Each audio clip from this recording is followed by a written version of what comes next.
Hello friends, welcome on my YouTube channel educational empire. तो friends, हम आपके TGT का जो एग्ज़ाम होने वाला है इंग्लिश का, उसके लिए आपकी प्रिपरेशन करा रहे हैं। तो उसी सीरीज़ में आज हम आपके लिए जॉन गैल्सवर्दी का बायोग्राफी एंड वर्क्स लेकर आए हैं उसके। फ्रेंड्स, चलिए शुरू करते हैं आज की वीडियो को। बर्थ देखते हैं इनका कब हुआ था। 14 अगस्त 1867 में इनका बर्थ हुआ था किंगस्टन अपॉन थेम्स, शोरे, इंग्लैंड, यूके में। ओके इनकी डेथ जो थी वो 31 जनवरी 1933 में हुई थी। 65 एज के थे तब। ये लंदन इंग्लैंड में ही हुई थी, अभी यूके में। इनके जो पेरेंट्स थे उनका नाम था जॉन गैल्सवर्दी एंड ब्लैंचे बेली। एजुकेशन कहाँ पे हुई थी इनकी? एजुकेशन हुई थी harrow and new College Oxford में। स्पाउस का नाम था इनकी पत्नी जो थी इनकी वो एडा नेमेसिस थी। इनका पूरा नाम था एडा नेमेसिस पियर्सन कूपर। 1905 में इन्होंने इनसे शादी की थी। ऑक्यूपेशन जो था वो 20th सेंचुरी इंग्लिश पोएट थे। ये नॉवलिस्ट एंड प्ले राइट भी थे। देखिए टीजीटी 2009 में क्वेश्चन पूछा जा चुका है इसका कि 20th सेंचुरी इंग्लिश पोएट थे। इनको ऑनर्स जो थे, इनको जो अवार्ड्स मिले थे वो क्या थे? 1929 में इनको ऑर्डर ऑफ मेरिट से अवार्ड किया गया था और 1932 में इनको नोबेल प्राइज़ इन लिटरेचर मिला था। देखिए कितनी बार रिपीट हो चुका है एग्जाम में। टीजीटी 2001 में, 2009 में, 10 में और 13 में 4 से 5 टाइम तक ये क्वेश्चन रिपीट हो चुका है। हर एग्जाम में होता ही रहता है। तो आपको जो 1932 आपको याद रखना है। इनको नोबेल प्राइज़ मिला था इसमें। और ये फ्रेंड्स इनको द फोरसाइट सागा के लिए मिला था। द फोरसाइट सागा था है इनका एक वर्क, उसके लिए इन्हें ये मिला था। A number of universities conferred honorary degree to him on him. देखिए इनको बहुत सारी यूनिवर्सिटीज़ ने इनको ऑनररी डिग्री दी थी।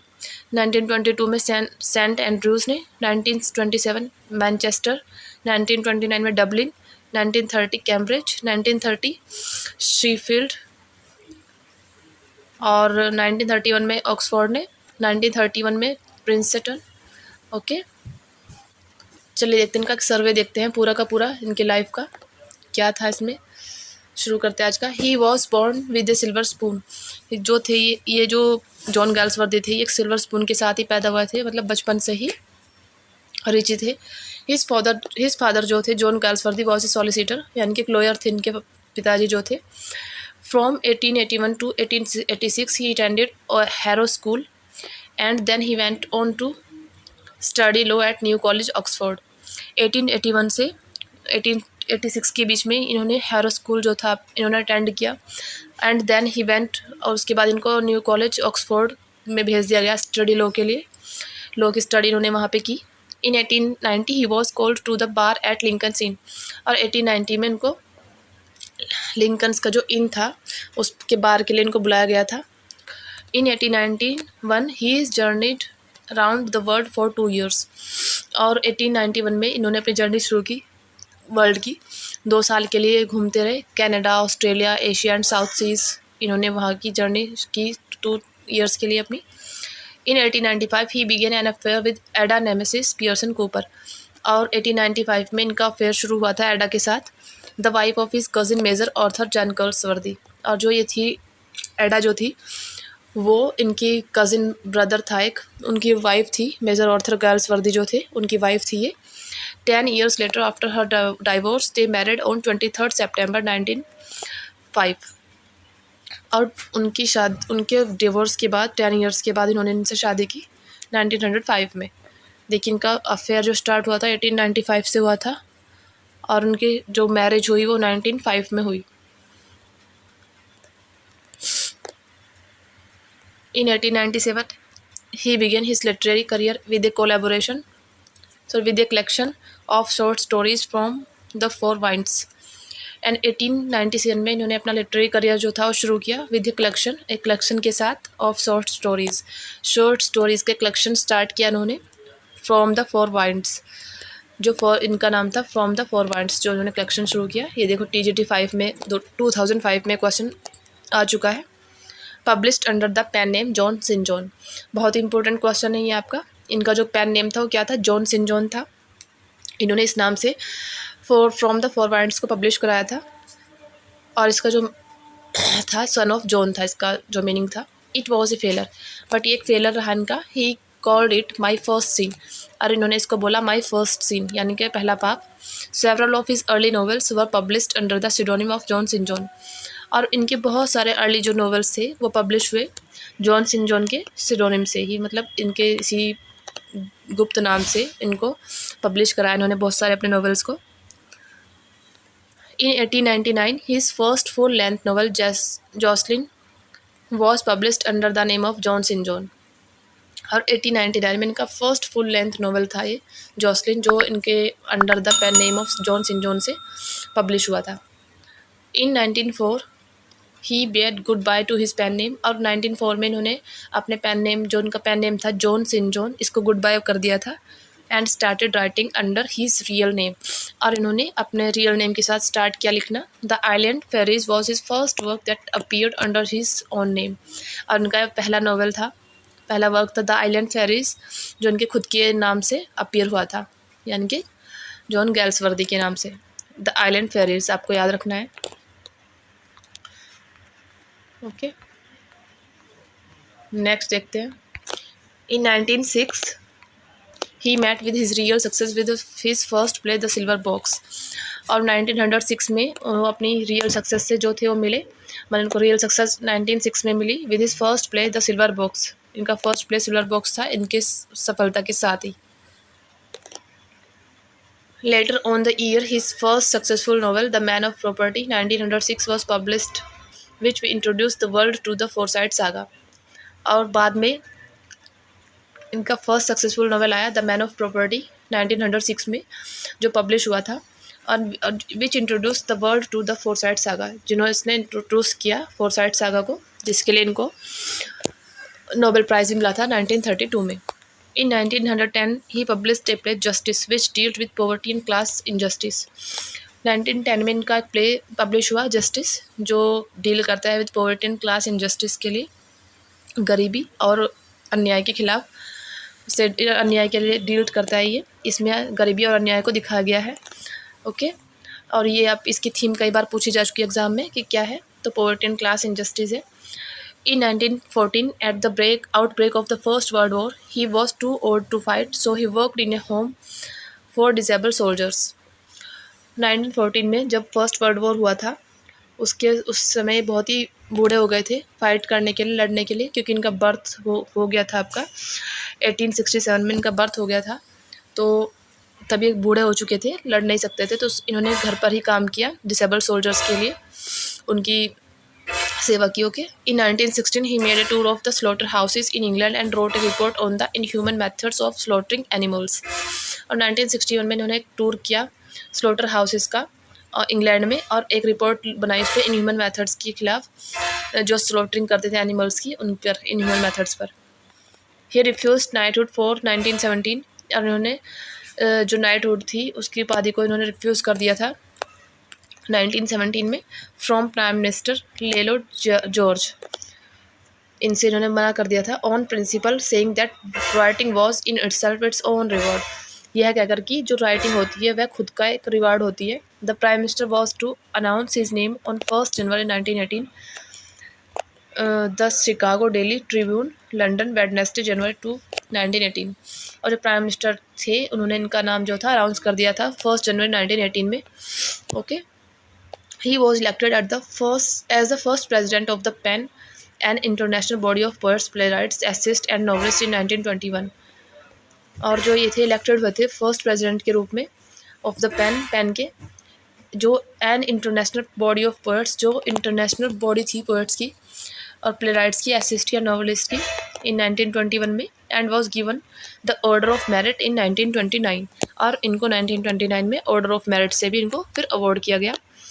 In 1932 he was awarded the Nobel Prize for Literature, literature के लिए इनको नोबेल प्राइज़ दिया गया 1932 में। he was too ill to attend the Nobel Award ceremony, और उस वक्त ये बहुत बीमार थे, इसलिए ये जो नोबेल अवार्ड सेरेमनी थी उसको अटेंड नहीं कर पाए थे। he donated the prize money to a trust meant for the benefit of the pen, और उन्होंने जो था अपनी जो प्राइज़ मनी थी उसको डोनेट कर दिया था पेन के बेनिफिट्स के लिए।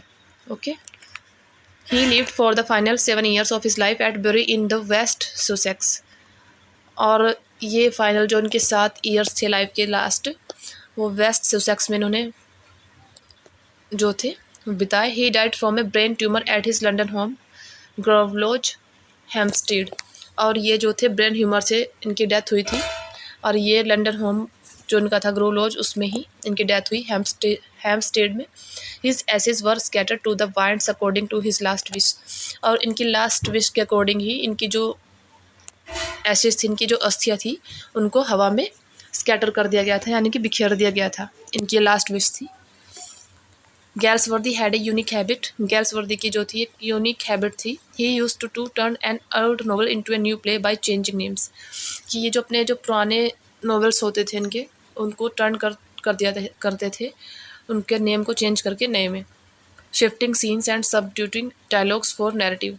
और उनके जो सीन्स होते थे उनको शिफ्ट कर देते थे थोड़ा बहुत, और सब्स्टिट्यूटिंग डायलॉग फॉर नैरेटिव, जो डायलॉग होते थे उनको थोड़ा सा नैरेटिव कर देते थे। His novel Island Ferries 1904 appeared as a play The Pigeon 1912 में। जो उनका आइलैंड फेरीज था, जो वर्क को उन्होंने अपने खुद के नाम से पहली बार पब्लिश कराया था, क्योंकि उससे पहले तो ये जॉन सेंट जॉन के नाम से अपने वर्क लिखते थे, जो एक सिडोनिम था इनका। एक्चुअली इनका जो था वो निकनेम था इनका एक। ओके। और उसके बाद इन्होंने अपना जो प्ले था आइलैंड फेरीज 1904 में आया था, इसको 1912 में द पीजन के नाम से इनको रीअपियर इन्होंने किया था। Major works of Galsworthy. Galsworthy के जो मेजर वर्क्स थे उनको देखते हैं, चलिए। अर्ली वर्क्स अंडर जो सिडोनिम था इनका, जॉन सेंट जॉन उसके नाम से पब्लिश हुए 1897 में। From the four winds collection of short stories था ये, याद रखना है आपको कि कलेक्शन ऑफ शॉर्ट स्टोरीज था। 1901 में a man of Devon novel. 1901 में ही ए नाइट लिखा उन्होंने, ये भी नॉवल था इनका। 1901 में द साइलेंस जो फिक्शन था। 1901 में साल्वेशन ऑफ फोरसाइट, ये भी नॉवेल था एक। और इनके नॉवेल्स थे कुछ। 1899 में जैसलिन। 1900 में विला रूबिन। 1904 में the Island Pharisees by his own name. And 1906 में द मैन ऑफ प्रॉपर्टी। बहुत इंपॉर्टेंट वर्क है इनके सब। नेक्स्ट देखते हैं 1907 में the country house. 1909 fraternity. 1911 the patrician. 1913 में the dark flower, a love novel था ये। देखिए TGT 2003 में पूछा गया है। 1915 फ्रीलांस। 1917 बियॉन्ड। 1919 में द सेंट्स प्रोग्रेस। 1920 में द चांसरी। 1921 में टू लेट। 1922 में द फोरसाइट सागा। 1924 में द वाइट मंकी। 1925 में द शो। 1927 में a silent wing. 1927 passer by. 1928 में स्वान सॉन्ग। 1930 में on Forsyte change. 1931 maid in waiting. And 1932 flowering wilderness. 1933 में over the river. Okay. इनका जो फर्स्ट ट्रायलॉजी थी इसको देख लीजिए एक बार। फोरसाइट सागा जो था इनकी ट्रायलॉजी है ये, जो 1922 में पब्लिश कराई थी। Is a series of 3 novels and 2 interludes published between 1906 and 1921। इनकी एक सीरीज़ थी ये, जिसमें 3 नॉवेल्स थे इनके और 2 इंटरल्यूड्स थे, जो इन्होंने 1906 में स्टार्ट किया और 1921 तक पूरी की, इसको कंप्लीट किया और 1922 में इसको पब्लिश कराया। फिर ये इनका मास्टरपीस था। देखिए 2004 में पूछा गया कि इनका मास्टरपीस कौन सा था, तो ये फोरसाइट सागा जो था इनका मास्टरपीस था एक। 1906 में द मैन ऑफ प्रॉपर्टी। देखिए इसमें कौन कौन से नॉवेल थे। द मैन ऑफ प्रॉपर्टी एक नॉवेल ये था इसमें। और 1920 में जो इन चांसरी आया था ये इनका एक नॉवेल इसमें शामिल था। और 1921 में जो टू लेट आया था वो भी था। और 2 इंटरल्यूड्स थे, Indian summer of foresight and awakening. ये 2 इंटरल्यूड्स इसमें थे द फोरसाइट सागा सीरीज़ जो थी इनकी। ओके, बहुत इंपॉर्टेंट है आपके लिए, क्योंकि इसके लिए इनको जो था नोबेल प्राइज़ भी मिला था। Indian summer of a Forsyte is considered to be Galsworthy's masterpiece. इनका मास्टरपीस माना जाता है इसको। The portrait of the old Jolyon in Forsyte saga bears resemblance to his father. देखिए सेकंड ट्रेलॉजी इनकी कौन सी थी, एक तो द फोरसाइट सागा थी और उन्होंने सेकंड ट्रेलॉजी भी लिखी थी एक sequel to the Forsyte saga. इसके ही साथ साथ ही Galsworthy's own sequel to the Forsyte saga came in a modern comedy written in the years of 1924 to 1928। 1924 से 1928 के बीच में इन्होंने ए मॉडर्न कॉमेडी लिखी, जो भी इनकी ट्रिलॉजी थी। The comprises a novels the white monkey, इसमें एक वाइट मंकी जो था ये नॉवेल था। An interlude a silent moving, एक इंटरलूड था a silent moving. A second novel the silver spoon, एक सिल्वर स्पून जो था ये नॉवेल था इसमें इंक्लूड। और सेकेंड इंटरलूड जो था वो पासर्स बाई था। And third novel swan song, और तीसरा जो नॉवेल था वो स्वान सॉन्ग था। देखिए जो इनकी सेकेंड ट्रोलॉजी थी उसका नाम था ए मॉडर्न कॉमेडी, और फर्स्ट का नाम था ए फोरसाइट सागा। उसमें भी इनके 3 नॉवेल्स थे, 2 इंटरल्यूड्स। इसमें भी इनके 3 नॉवेल्स और 2 इंटरल्यूड्स इंक्लूड थे। देखिए थर्ड ट्रिलॉजी इन्होंने लिखी फिर से एक, Galsworthy wrote one further trilogy end of the chapter, इसका नाम था इनका end of the chapter, comprising maid in waiting, flowering wilderness and over the river, also named as one more river. इसको एक और नाम से भी जाना जाता है, chiefly dealing with Michael Mont's young cousin Dinny Cherrell. Okay, Galsworthy ने एक और फर्दर ट्रिलॉजी लिखी थी, ये भी आपको लर्न रखनी है बिल्कुल अच्छे से। ओके, और जो उनकी these 3 trilogies are published under the collective title of the Forsyte chronicles, और जो उनकी 3 ट्रिलॉजीज थी ये पब्लिश हुई थी कलेक्टिव टाइटल के साथ the Forsyte chronicles. In 1994 Sulekha Dyson wrote a sequel to the Forsyte called the Forsytes the saga continues. Sulekha Dyson ने 1994 में एक सीक्वल लिखा इसके फोरसाइट कोल्ड के, उसको कहा गया the foresight the saga continues. Okay, कुछ और प्लेज हैं गेल्सवर्दी के बहुत इंपॉर्टेंट है जो आपके लिए आपको देखने ही है कौन कौन से हैं। 1906 में द सिल्वर बॉक्स आया था, हिज फर्स्ट प्ले, इनका फर्स्ट प्ले के नाम से जाना जाता है द सिल्वर बॉक्स। 1907 में जॉय, 1907 में द कंट्री हाउस, स्ट्राइफ आया था 1909 में।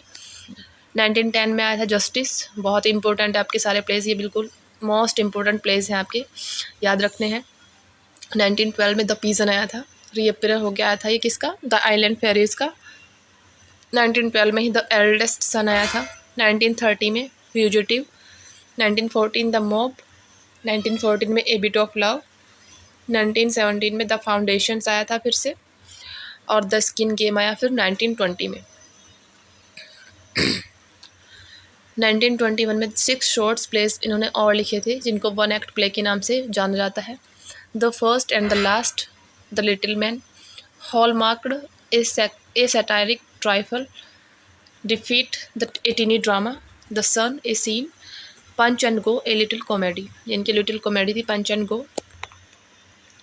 1922 में विंडोज़, 1922 में ए फैमिली मैन लिखा इन्होंने, 1922 में लॉयल्टीज़, 1924 में द फॉरेस्ट, 1926 एस्केप, 1929 एक्साइल्ड, 1929 में द रूफ, 1935 में द विंटर गार्डन। ओके, कुछ पोएम कलेक्शंस भी था इनका। 1912 में आई थी mood songs and doggerels, the bells of peace 1921 में आई। 1926 में verses old and new, past, a dream, errantry, Devon to me, Russia, America, England to free man, an angry young husband called wicket.